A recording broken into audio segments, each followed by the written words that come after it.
கர்த்தருடைய பரிசுத்த நாமத்திற்கு மகிமுண்டாகட்டும். ஆண்டவராகிய இயேசு கிறிஸ்துவின் நாமத்தினாலே அன்பு கர்த்தருடைய பிள்ளைகளாகிய தங்கள் அனைவருக்கும் ஸ்வீட் ஊழியத்தின் சார்பாக வாழ்த்துக்களையும் ஸ்தோத்திரங்களையும் தெரிவித்துக் கொள்கின்றேன்.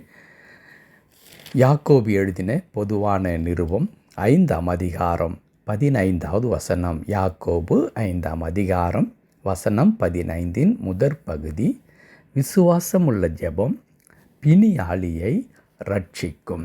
விசுவாசமுள்ள ஜெபம் பிணியாளியை ரட்சிக்கும். என் அன்பு கடவுளுடைய பிள்ளைகளே, வேதத்தில் ஜெபத்திற்கு அநேக பெயர்கள் கொடுக்கப்பட்டிருக்கிறது. ஊக்கமான ஜெபம், உபவாச ஜெபம், தாழ்மையாய் ஜெபிக்கின்ற ஜெபம் என்றெல்லாம் அநேக காரியங்கள் சொல்லப்பட்டிருக்கிறதை நாம் பார்க்க முடியும். ஆனால் இங்கே யாக்கோபு இந்த பொதுவான நிருபத்தில் அவர் குறிப்பிடுவது என்னவென்றால், விசுவாசத்தோடு கூட ஜெபிக்கிற ஒரு ஜெபம் என்று எழுதப்பட்டிருக்கிறது. அப்படியானால் என்ன கேள்வி நமக்கு வரும்? நாங்கள் கடவுளை அறிந்தவர்கள், கடவுளுடைய பிள்ளைகள், அவரை எங்களுடைய சொந்த இரட்சகராக நாங்கள் ஏற்றுக்கொண்டு இத்தனை ஆண்டுகள் நாங்கள் கடவுளுக்குள்ளாக நாங்கள் வாழ்ந்து கொண்டிருக்கின்றோம். இப்பொழுது வரையிலும் நாங்கள் ஜெபித்த ஜெபமெல்லாம் விசுவாசம் இல்லாமல் ஜெபிக்கின்றோமா?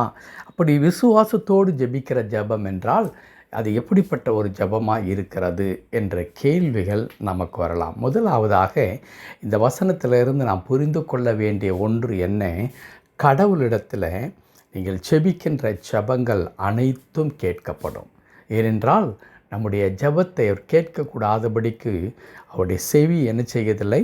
மந்தமாகிறதில்லை. அது மாத்திரமல்ல, தம்மை நோக்கி கூப்பிடுகிற தம்முடைய பிள்ளைகளை அவர் வித்தியாசப்படுத்தி இவருடைய ஜெபத்தை கேட்க வேண்டும், இவருடைய ஜெபத்தை நாம் புறக்கணிக்க வேண்டும் என்று யாரையும் வேறுபடுத்தி பார்க்கிற கடவுள் அல்லவே அல்ல. அப்படியானால் இந்த இடத்துல விசுவாசம் என்ற ஒன்று ஏன் அங்கே வருகிறது என்றால், இந்த விசுவாசம் என்பது எதை குறிக்கின்றது? 1 யோவானில் நாம் படிக்க முடியும். தான் கடவுளிடத்தில் கேட்கும் பொழுது நாம் விசுவாசத்தோடு கூட நாம் கேட்க வேண்டும். எப்படி விசுவாசத்தோடு கூட? கடவுள் இருக்கின்றார், தம்மை தேடுகிறவர்களுக்கு பலன் அளிக்கிறார் என்று விசுவாசிக்க கடவுள் என்று எழுதியிருக்கிறது. இதுதான் ஒவ்வொரு ஜெபத்தின் அடிப்படையாக அது இருக்க வேண்டும். நான் என் ஆண்டவரை தேடுகின்றேன், என் ஆண்டவரை தேடி என்னுடைய வேண்டுதலை அவரிடத்தில் சமர்ப்பிக்கின்றேன், அவர் எனக்கு பலனை கொடுப்பார். கொடுப்பாரா மாட்டாரா அல்ல, கொடுப்பார். அந்த பலன் என்பது, அந்த ஆன்சர் என்பது, கடவுளத்திலிருந்து வருகின்ற பதில் என்பது எப்படி வேண்டுமென்றாலும் இருக்கலாம். ஒரு ஜெபத்தில் கேட்கிற காரியங்கள் நமக்கு நடக்கவில்லை அல்லது தாமதிக்குது என்றால் உடனே நம்முடைய ஜெபம் கேட்கப்படவில்லை என்ற அர்த்தம் அல்லவே அல்ல. ஆண்டவர் கேட்கப்பட்டதற்கான அர்த்தம் என்ன? அந்த காரியம் நடக்காமல் கூட இருக்கலாம். ஒரு வியாதி சுகமாக வேண்டுமென்று, ஒரு பண கஷ்டம் தீர வேண்டுமென்று, அல்லது பிள்ளைகளுடைய வாழ்க்கையில் மாற்றம் வர வேண்டுமென்று, நம்முடைய தொழிலிலே முன்னேற்றம் உண்டாக வேண்டுமென்று பல காலமாக நாம் ஜெபித்து கொண்டே வரலாம். அந்த ஜெபம் நிறைவேறாதது போல், அதாவது நாம் எந்த காரியத்தில் ஜெபிக்கிறோமோ அந்த காரியம் மாறாமல் அப்படியே இருப்பதாக கூட காணப்படலாம். அது ஆண்டவர் ஜெபத்தை கேட்கவில்லை என்று அதற்கு அர்த்தம் அல்லவே அல்ல.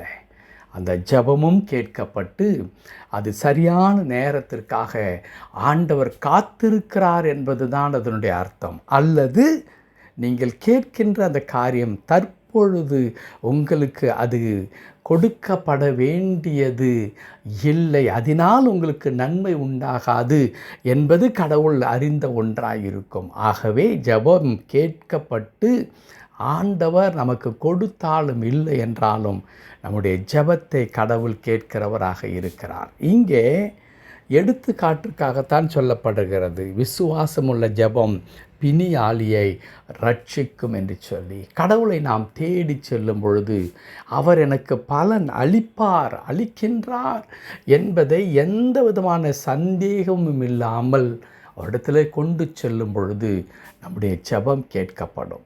ஆண்டவர் நம்மை ஆசீர்வதிப்பார். இதே யாக்கோபு தன்னை 1ஆம் அதிகாரத்தில் அவர் குறிப்பிடும் பொழுது அங்கே சொல்லுகிறார், இருமனம் உள்ளவன் தன் வழிகளில் நிலையற்றவனாக இருக்கின்றான். ஆம் அன்பு கடவுளுடைய பிள்ளைகளே, இருமனம் அதுதான் கொடுப்பாரா, கொடுக்க மாட்டாரா, கேட்பாரா, கேட்க மாட்டாரா, இருக்கிறாரா, இல்லையா, இதெல்லாம் அல்லவே. நான் செபிக்க போகும்பொழுது என் ஆண்டவர் எனக்கு பலன் அளிக்கிறார். அதை தான் அடிக்கடி பல எடுத்துக்காட்டுகளில் நான் சொல்லி இருக்கிறேன். அன்னாள் தான் ஜெபித்த பிறகு அவள் துக்கமுகமாய் இல்லை. அது எதை காட்டுகிறது? அவ்வளவுதான், நான் என் ஆண்டவரிடத்தில் சொல்லிவிட்டேன், முடிந்து விட்டது, என் பிரச்சனை முடிந்து விட்டது.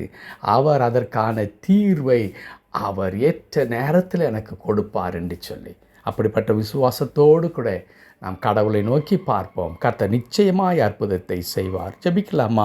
கிருபை நிறைந்த நல்ல ஆண்டவரே, உம்மை துதிக்கிறோம், உமக்கு நன்றி செலுத்துகிறோம். ஆண்டவரே, உம்மை நோக்கி பார்க்கிற எங்கள் முகம் வெட்கப்பட்டு போகாதபடிக்கு எங்கள் விண்ணப்பங்களை கேட்டு எங்களை ஆசீர்வதிக்கிற கடவுள், அதற்காய் தோத்திரம்.